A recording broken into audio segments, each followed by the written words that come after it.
Monsieur le Président, il y a deux autres sujets qui fâchent. Celui de la diaspora congolaise, qui semble être totalement exclue du processus, et notamment des élections. J'aimerais que vous vous prononciez sur cette exclusion. Sans oublier que, depuis un certain temps, la diaspora n'a plus la cote auprès de la population, qu'il appelle diasporie. Je crois que vous avez entendu parler de ce néologisme. Et le deuxième sujet qui fâche, c'est celui de la fronde des parlementaires au Congo. Comment est-ce que vous soutenez cette fronde? Est-ce que vous estimez que les raisons qui ont poussé ces parlementaires, en fait qui n'ont pas été élus, qui ont été, comme vous le savez, désignés, peut être soutenues? Ou bien pensez-vous que c'est une lutte inutile, c'est une cause qui est perdue d'avance? Non, M. Kwebe. Je crois le fait que nos compatriotes parlementaires se ressaisissent, même, je ne dirais pas trop tard, parce que les textes sur lesquels ils s'opposent à son élaboration, ce sont des textes qui sont assez fondamentaux pour la suite de la République. Je suis content de cet élan patriotique, même en dernier moment. Je crois que les fils de la République ont commencé à se ressaisir. Parce qu'ils se sont rendus compte eux-mêmes qu'à travers les lois précédentes sur la nationalité, sur ceci, ils ont un peu hypothéqué l'avenir de la République. Il était temps qu'ils se ressaisissent.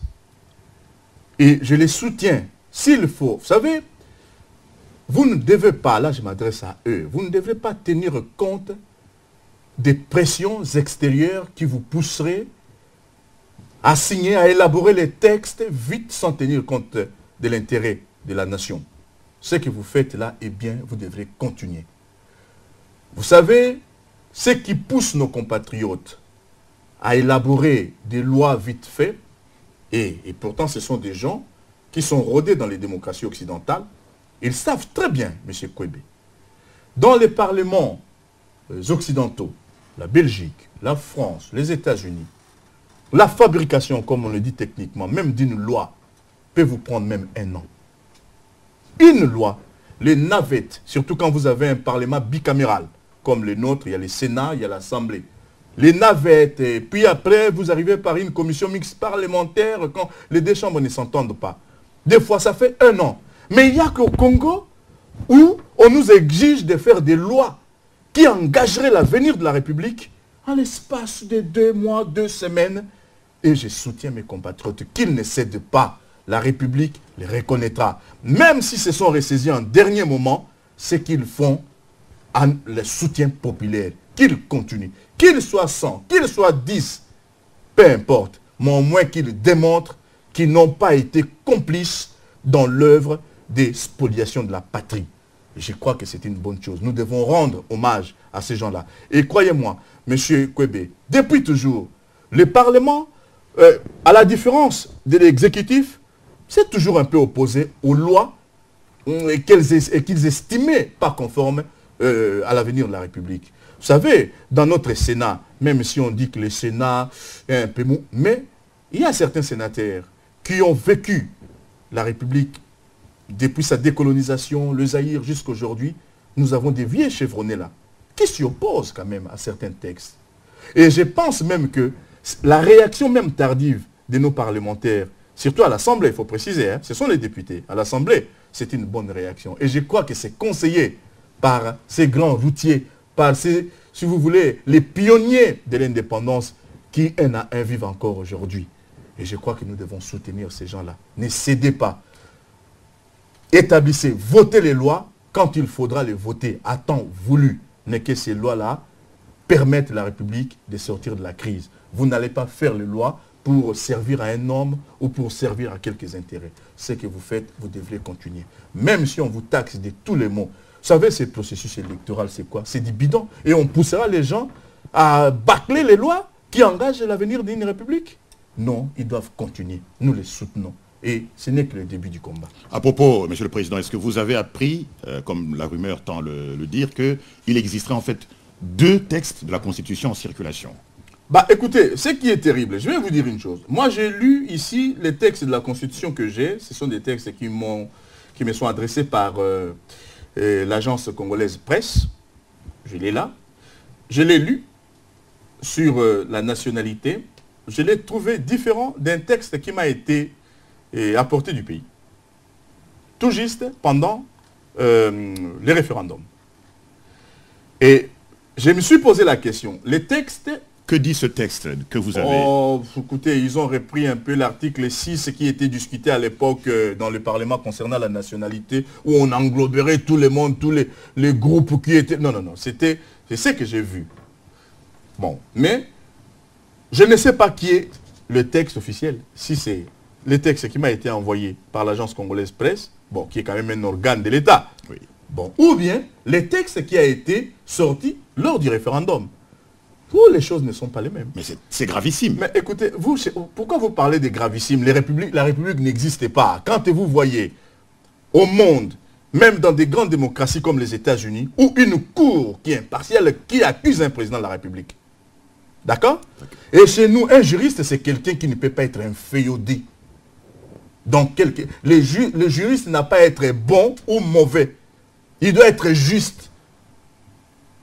Et les recours qui ont été faits, diligentés contre les référendums, si la Cour était juste, s'il appliquait la justice, je crois qu'on devrait rejeter les résultats du référendum. Parce qu'il y a beaucoup de choses qu'on nous explique, alors que pour qu'il y ait référendum comme toute opération électorale, il faudrait qu'on ait clôturé les recensements des populations, ou au cas du Zaïre ou du Congo, l'enrôlement. Non, l'enrôlement n'est pas fini, mais on a procédé au référendum. Et aujourd'hui, voilà encore une illégalité. Lorsqu'on demandait, ils n'ont pas voulu croire, on ose même nous dire qu'on va ouvrir des bureaux d'enrôlement. Vous savez, oui, on va ouvrir les bureaux d'enrôlement, soit pour satisfaire à tel desiderata. Mais dans ces cas-là, si vous le faites, mais les résultats du référendum tombent, parce que finalement, on se rend compte que même les 89% là, le quorum n'a pas été atteint. Donc, ce n'est pas valable. Donc, il y a une grande partie du peuple congolais, des régions de l'Équateur ou du Bandundu, qui n'ont pas participé au référendum. Est-ce qu'il y a pas une escroquerie là quelque bien part? sûr. Attendez-moi, je ne vais pas parler de l'escroquerie, vous savez, on va toujours... Mais je vous dis que ça ne cadre pas avec les principes démocratiques. Non. Arrêtons de dire qu'on va... L'élection ne veut pas dire la démocratie. Vous savez. La démocratie, c'est autre chose. Et la diaspora maintenant, qui est exclue? Ben, vous savez, je l'ai dit au début, ce qui est choquant, vous savez, pour moi, M. Kwebe, les élections n'avaient pas que pour objectif d'élire nos représentants, Parlement, Assemblée, Président de la République. C'était aussi un moment de réconciliation entre les politiques et les citoyens. Vous savez, nous nous sommes déchirés depuis. Et l'élection, c'était une communion. C'est-à-dire rassembler tous les enfants de la République. Après la causerie intercongolaise, dialogue intercongolais. Rassembler tous les enfants de la République.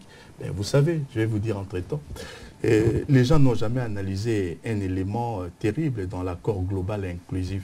Vous savez, l'inclusivité, c'est pour ceux qui ont participé au dialogue. L'inclusivité, ce n'est pas pour toute la République. C'est-à-dire, vous ne chasserez pas, ça doit être inclusif pour les gens qui ont, les belligérants, tous ceux qui ont été à Sun City. Mais sinon, en dehors de ça, vous sentez que c'est exclusif. Exclusivement réservé à eux. Parce que tout se partage en fonction des composantes. Et vous trouvez la logique des composantes même dans la Constitution.